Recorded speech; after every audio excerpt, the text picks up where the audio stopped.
The United States is facing a supply shortage of over 200 drugs right now, including amoxicillin to treat bacterial infections and Adderall, a drug that helps millions of Americans who have attention deficit disorder lead more normal lives.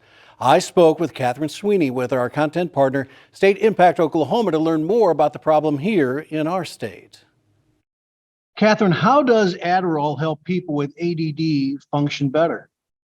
We have these chemicals called neurotransmitters, and they help us stay focused. They help us get a little bit of a boost from finishing a task. They help us stay on task.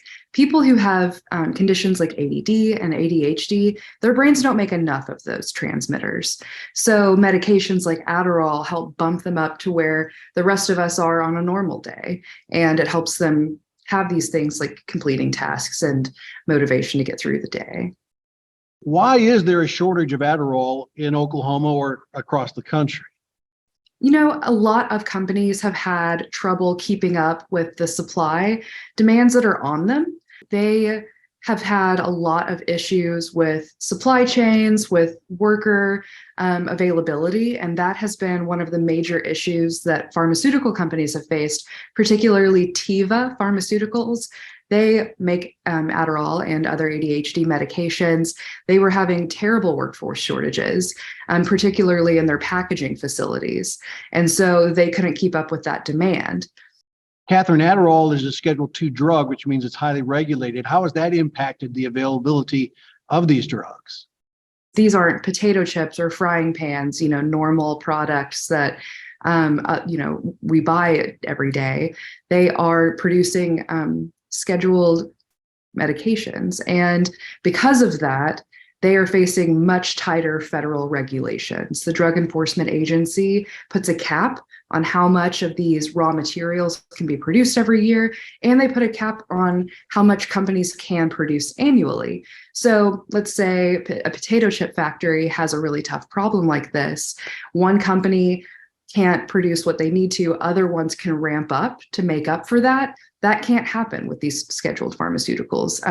Others can't step up. So the customers and the patients are who kind of bear the brunt of those shortages. So how long is this shortage expected to last? We're not sure. Pharmacists that I've spoken with have said that they are anticipating it lasting through the beginning of the year. I think that patients are hearing that as well, but it's tough to know for sure. So until the shortage ends, are there other drugs or treatments that people who have these issues can take, or they just have to cope until the shortage is over with? One thing that a lot of pharmacists I've spoken with have been doing, they've been using Adderall if they have it on hand, but the thing is it comes in different forms. So it might be 50 milligrams, 100 milligrams. If somebody is used to taking 100 every day, they might get dispensed to 50 milligrams every day. And they might be working together to figure out how to fill what they can. The problem with that is they have to work with the doctor to get a new prescription, and then they have to get the insurance company to sign off on that. So that's tough.